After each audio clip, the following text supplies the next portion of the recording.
Hi hello ನಮಸ್ಕಾರ. ಆ ನೋಡ್ಬೋದು ಟ್ರೇಡ್ ಬಗ್ಗೆ ಹೇಳ್ಬಿಡ್ತೀನಿ. ಫಸ್ಟ್ ಟ್ರೇಡ್ ಎಲ್ಲಿಂದ ಬಂದಿದೆ ಅಂತ ನೋಡ್ಬೋದು ಟ್ರೇಡು ಸ್ಟ್ರಾಂಗ್ ಡಿಮ್ಯಾಂಡ್ ಝೋನ್ ಇಂದ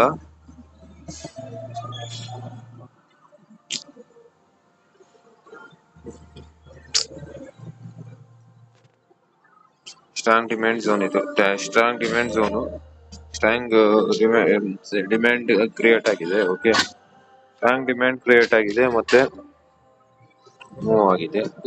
ರಿಟ್ರೇಸ್ಮೆಂಟ್ ಮೂವ್ ಆಗ್ತಾ ಇದೆ. ಓಕೆ, ಇಲ್ಲಿ ನಮ್ಗೆ ಸಪ್ಲೈ ಝೋನ್ ಕೂಡ ಇದೆ. ಇಲ್ಲಿ ನೋಡ್ಬೋದು, ಇದು ಸ್ಟ್ರಾಂಗ್ ಸಪ್ಲೈ ಝೋನ್. ಓಕೆನಾ, ನೋಡ್ಬೋದು ಸ್ಟ್ರಾಂಗ್ ಫಾಲ್ ಆಗಿದೆ. ಓಕೆ, ಅದಕ್ಕೆ ನಾವು 5 ಮಿನಿಟ್ ಬಂದು ಮತ್ತೆ 1 ಅವರ್ 2 ಅವರ್ ಅಲ್ಲಿ ನೋಡಿದ್ರು ಕೂಡ ಸ್ಟ್ರಾಂಗ್ ಸಪ್ಲೈ ಝೋನೇ ಅದು. ಓಕೆನಾ, ಸ್ಟ್ರಾಂಗ್ ಬೂಮ್ ಆಯ್ತು. ಓಕೆ, ಅಲ್ಲಿ 30 ಮಿನಿಟ್ ನೋಡುದು, 30 ಮಿನಿಟ್ ಅಲ್ಲೂ ಸ್ಟ್ರಾಂಗ್ ಬೂಮ್ ಆಯ್ತು. ನೋಡ್ಬೋದು ಬೇರೆ ಕ್ಯಾಂಡಲ್ ಯಾವ ರೀತಿ ಮೂವ್ ಆಯ್ತು, ಸ್ಟ್ರಾಂಗ್ ಬೂಮ್ ಆಯ್ತು. ಅದಕ್ಕೆ ನಾವು ಒಂದು ಟ್ರೇಡ್ ನ ನೋಡ್ಬೋದು, ಅಲ್ಲಿ ಎಕ್ಸ್ಪೆಕ್ಟ್ ಮಾಡಿ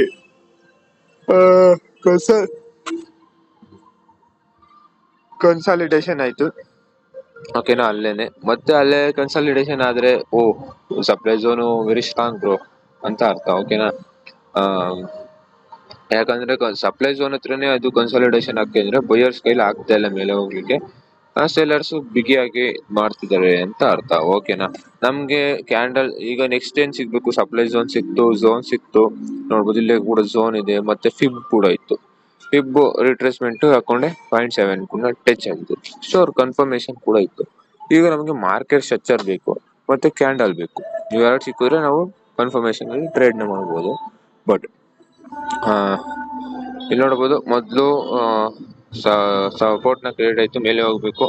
ಏನಾದ್ರು ಬುಲಿಶ್ ಟ್ರೆಂಡ್ ಇದ್ದಿದ್ರೆ, ಬಟ್ ಮೇಲೆ ಹೋಗ್ಲಿಲ್ಲ, ರೆಸಿಸ್ಟೆನ್ಸ್ ಕ್ರಿಯೇಟ್ ಆಯ್ತು. ದೆನ್ ಈ ಲೋನ ಬ್ರೇಕ್ ಮಾಡ್ಬೇಕಿತ್ತು. ನಿನ್ನೆ ನಾನು ಒಂದು ಉಮರ್ ಪಂಜಾಬಿ ಅವ್ರದ್ದು ವಿಡಿಯೋ ನೋಡಿದೆ. ಅವ್ರು ಹೇಳಿದ್ರು ಇದನ್ನ ಬ್ರೇಕ್ ಅಂಡ್ ಕ್ಲೋಸ್ ಆಗ್ಬೇಕು. ನೋಡ್ಬೋದು, ಇದನ್ನಲ್ಲ, ಓಕೆ, ಬಾಡಿನಲ್ಲ, ಈ ಬಾಡಿನಲ್ಲ. ಓಕೆನಾ, ಸಪೋರ್ಟ್ ಬಾಡಿ ಅಲ್ಲ, ಸಪೋರ್ಟ್ ಬಿಲೋ ಇರುತ್ತಲ್ಲ, ಬಿಲೋ ವಿಗ್, ಆ ವಿಗ್ ನ ಬ್ರೇಕ್ ಅಂಡ್ ಕ್ಲೋಸ್ ಆಗ್ಬೇಕು. ಆವಾಗ ಮಾರ್ಕೆಟ್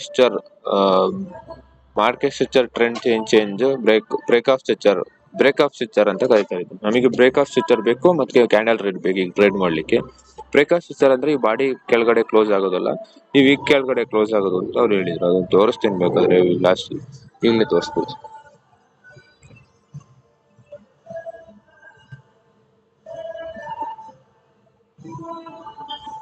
ಅದಿಲ್ಲ ಅನ್ಸುತ್ತೆ.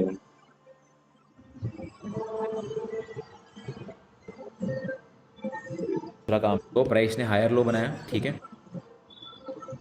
ಅದು ಇಲ್ಲ ಇಲ್ಲಿ. ಓಕೆನಾ, ಅದನ್ನ ಹೇಳಿದ್ದಾರೆ. ಈ ವಿಗ್ ನ ಅಂದ್ರೆ ರೀಸೆಂಟ್ ಅಪ್ ಟ್ರೆಂಡ್ ಇದೆ, ರೀಸೆಂಟ್ ಸಪೋರ್ಟ್ ಕ್ಯಾಂಡಲ್ ಲೋನ ಬ್ರೇಕ್ ಅಂಡ್ ಕ್ಲೋಸ್ ಆಗಬೇಕು. ನೋಡಿ, ರೀಸೆಂಟ್ ಸಪೋರ್ಟ್ ಯಾವ್ದು ಇದೆ, ಇದನ್ನ ಬ್ರೇಕ್ ಅಂಡ್ ಕ್ಲೋಸ್ ಆಗಬೇಕು. ಆಗಿದೆಯಾ? ಯಾವುದೇ ರೀತಿ ಆಗಿಲ್ಲ, ಇಲ್ಲಿ ರಿಜೆಕ್ಷನ್ ಆಗಿದೆ. ಓಕೆನಾ, ಅರ್ಥ ಮಾಡ್ಕೊಬೇಕು. ಓಕೆ, ಅದು ಚೂರು ಒಂದ್ ಸ್ವಲ್ಪ ಇಂಪ್ರೂವ್ಮೆಂಟ್ ಅಷ್ಟೇ, ಬಟ್ ತುಂಬಾ ಚೇಂಜಿಂಗ್ ಇದೆ. ಓಕೆನಾ, ಇಲ್ಲಿ ನೋಡಬಹುದು, ಅದಕ್ಕೆ ನಾನು ವೇಟ್ ಮಾಡ್ತಿದ್ದೆ, ಅದಕ್ಕೆ ಯಾವುದೇ ರೀತಿ ಟ್ರೇಡ್ ಮಾಡಲಿಲ್ಲ. ಸಪೋರ್ಟ್ ನ ಬ್ರೇಕ್ ಅಂಡ್ ಕ್ಲೋಸ್ ಆಯ್ತು. ನನ್ನ ಇದಕ್ಕೆ ಹೋಗಿದ್ರೆ ನೆನ್ನೆ ಮಾಡಿರೋ ತರ, ನೆನ್ನೆನು ಬ್ರೇಕ್ ಅಂಡ್ ಕ್ಲೋಸ್ ಐತೆ, ಎರಡೂ ತರ ಐತೆ. ನಾನು ಟ್ರೇಡ್ ಮಾಡಿದ್ದೀನಿ ಅಷ್ಟೇ. ಈ ತರ ಆಗಿ ನೋಡ್ಬೋದು, ಈ ತರ ಕ್ಲೋಸ್ ಆಯ್ತು, ಮತ್ತೆ ಬಂತು ರೆಸಿಸ್ಟೆನ್ಸ್ ಕ್ರಿಯೇಟ್ ಆಯ್ತು, ರಿಟ್ರೇಸ್ಮೆಂಟ್ ಆಯ್ತು, ರೆಸಿಸ್ಟೆನ್ಸ್ ಕ್ರಿಯೇಟ್ ಆಯ್ತು. ನಾನು ಇಲ್ಲಿ ಟ್ರೇಡ್ ನ ಪ್ಲಾನ್ ಮಾಡ್ತಿದ್ದೆ. ಓಕೆ, ನನ್ನ ಪ್ಲಾನಿಂಗ್ ಇದ್ದಿದ್ದು ಇಲ್ಲಿ ಟ್ರೇಡ್ ನ ಪ್ಲಾನ್ ಮಾಡಬೇಕು. ಓಕೆನಾ, ಸೆಲ್ ಮಾಡ್ಬೇಕಿತ್ತು ಇಲ್ಲಿ. ಓಕೆ, ರಿಟ್ರೇಸ್ಮೆಂಟ್ ಆಯ್ತು, ರೆಸಿಸ್ಟೆನ್ಸ್ ಬಂತು. ಬಟ್ ನಾನೇನ್ ಥಿಂಕ್ ಮಾಡಿದೆ, ನಿನ್ನೆ ಒಂದು ನಾಲೆಡ್ಜ್ ನ ತಿಳ್ಕೊಂಡಿದ್ದೀನಿ, ಇದನ್ನ ಬ್ರೇಕ್ ಅಂಡ್ ಕ್ಲೋಸ್ ಆಗ್ಬೇಕು, ಯಾವ್ದನ್ನ ರೀಸೆಂಟ್ ಸಪೋರ್ಟ್ ಲೋನ ಬ್ರೇಕ್ ಅಂಡ್ ಕ್ಲೋಸ್ ಆಗ್ಬೇಕು, ವೇಟ್ ಮಾಡೋಣ ಅಂತ ವೇಟ್ ಮಾಡಿದೆ. ಅಲ್ಲಿಂದಾನೇ ರಿಜೆಕ್ಷನ್ ಆಯ್ತು. ಇದನ್ನ ಬ್ರೇಕ್ ಅಂಡ್ ಕ್ಲೋಸ್ ಆದ್ರೆ ಯಾವ್ದೇ ರೀತಿ ರಿಟ್ರೇಸ್ಮೆಂಟ್ ವೇಟ್ ಮಾಡಲ್ಲ, ಟ್ರೇಡ್ ನ ಮಾಡ್ತೀನಿ. SL ನ ಒಟ್ನಲ್ಲಿ ಇದನ್ನ ನಿಮಿಷ, ಇದನ್ನ ಈ ವಿಗ್ ನ ಬ್ರೇಕ್ ಅಂಡ್ ಕ್ಲೋಸ್ ಆಗಿ ಬಿಗ್ ಕ್ಯಾಂಡಲ್ ಏನಾದ್ರು ವಿಗ್ ನ ಬ್ರೇಕ್ ಅಂಡ್ ಕ್ಲೋಸ್ ಆದ್ರೆ ನಾನು ಏನ್ ಮಾಡ್ತೀನಿ, ವೇಟ್ ಮಾಡ್ತೇನೆ ರಿಟ್ರೇಸ್ಮೆಂಟ್. ಯಾಕಂದ್ರೆ ಬಿಗ್ ಕ್ಯಾಂಡಲ್ ಬೇಕೇ ಬೇಕು ರಿಟ್ರೇಸ್ಮೆಂಟ್. ಅದೇ ಒಂದು 100 ಪಿಪ್ 80 ಪಿಪ್ ಒಳಗೆ ಏನಾದ್ರು ಬ್ರೇಕ್ ಅಂಡ್ ಕ್ಲೋಸ್ ಆದ್ರೆ ಟ್ರೇಡ್ ನ ಮಾಡ್ತೀನಿ SL 1:2. ಓಕೆ, ತುಂಬಾ ಚಿಕ್ಕ ಇಂಪ್ರೂವ್ಮೆಂಟ್ ಮಾಡ್ಕೊಂಡು ಹೋಗೋಣ ಅಷ್ಟೇ. ನಿನ್ನೆ ಕೂಡ ಸೇಮ್ ನೋಡ್ಬೋದು, ನಿನ್ನೆ ಟ್ರೇಡ್ ನ ಮಾಡಬಹುದಿತ್ತು ನಾವು. ಓಕೆ, ಇಲ್ಲಿ ನಮ್ಗೆ ಟ್ರೇಡ್ ಸಿಗ್ತಿರ್ಲಿಲ್ಲ. ಇಲ್ಲಿ ನೋಡ್ಬೋದು, ಸಿಕ್ತಿತ್ತು ಇಲ್ಲಿ. ಇದು ಬಿಡು ಹೋಗ್ಲಿ. ನಾವು ನಿನ್ನೆ ಟ್ರೇಡ್ ಮಾಡಿದ್ದು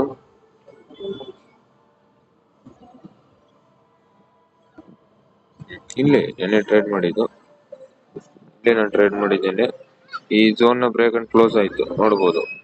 ಝೋನ್ ಬ್ರೇಕ್ ಆಯ್ತು, ವಿಗ್ನು ಬ್ರೇಕ್ ಅಂಡ್ ಕ್ಲೋಸ್ ಆಯ್ತು. ಬಟ್ ಬಿಗ್ ಕ್ಯಾಂಡಲ್ ಆಗಿರೋದ್ರಿಂದ ರಿಟ್ರೇಸ್ಮೆಂಟ್ ವೇಟ್ ಮಾಡಿ, ರಿಟ್ರೇಸ್ಮೆಂಟ್ ಅಲ್ಲಿ ರೆಸಿಸ್ಟೆನ್ಸ್ ಕ್ರಿಯೇಟ್ ಆಯ್ತು, ದೆನ್ ಟ್ರೇಡ್ ನ ಮಾಡಿದೆ. ಸೇಮ್ ಇಲ್ಲೂ ಕೂಡ ಒಂದು ಟ್ರೇಡ್ ನ ಮಾಡಬಹುದಿತ್ತು.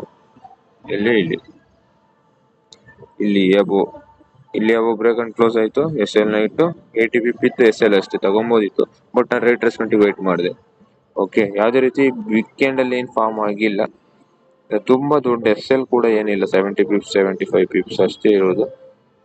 ತಗೊಳೋದೇನು ತಪ್ಪಿರ್ಲಿಲ್ಲ. ಓಕೆ, 70 ಪಿಪ್ಸ್ ಇರೋ ಅಷ್ಟೇ ಇರೋದು. ತಗೊಂಡು 1:2 ನಮಗೆ ಸಿಕ್ತಿತ್ತು. 1:1.5 ಅಲ್ಲಿ ಸೆಕ್ಯೂರ್ ಮಾಡಬಹುದಿತ್ತು. ನೋಡೋಣ ಬ್ರೇಕ್ಔಟ್. ಈ ರಿಟ್ರೇಸ್ಮೆಂಟ್ ಏನ್ ವೆಯ್ಟ್ ಮಾಡೋದು ಬೇಕಿಲ್ಲ. ಬಟ್ 100 ಪಿಪ್ ಮೇಲೆ ಇದ್ರೆ ರಿಟ್ರೇಸ್ಮೆಂಟ್ ಬೇಕು. ಒಳಗೆ 90 ಪಿಪ್ 80 ಪಿಪ್ ಇದ್ರೆ ರಿಟ್ರೇಸ್ಮೆಂಟ್ ಅವಶ್ಯಕತೆ ಇಲ್ಲ. ಟ್ರೇಡ್ ತಗೊಂಡು 1:1.5 ಸಮಥಿಂಗ್ ಲೈಕ್ ದಟ್. ಓಕೆ, ನೋಡೋಣ next. What doing market, what doing market. Look at and C bro. ಯಾವುದೇ ರೀತಿ ಝೋನ್ ಇಲ್ಲ, ಸಪ್ಲೈ ಝೋನು. ಓಕೆ, ಯಾವುದೇ ರೀತಿ ಝೋನ್ ಇಲ್ಲ.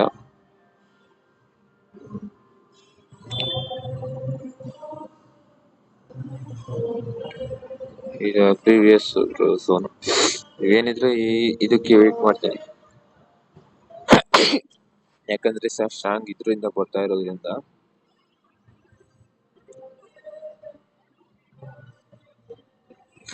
ನೋಡೋಣ, ಈಗಲೂ ಕೂಡ ಸ್ಟ್ರಾಂಗ್ ಸಪೋರ್ಟ್ ನ ಕ್ರಿಯೇಟ್ ಮಾಡಿ ಅದ್ರ low wick break and close ಆದ್ರೆ ನೆಕ್ಸ್ಟ್ ಒಂದು ಟ್ರೇಡ್ ಮಾಡಬಹುದು. ಬಟ್ ಜಿಮ್ ಅಲ್ಲಿ ಇದೀನಿ, थोड़ा सा माइंड एंड बॉडी ट्रेन करने का बाकी है.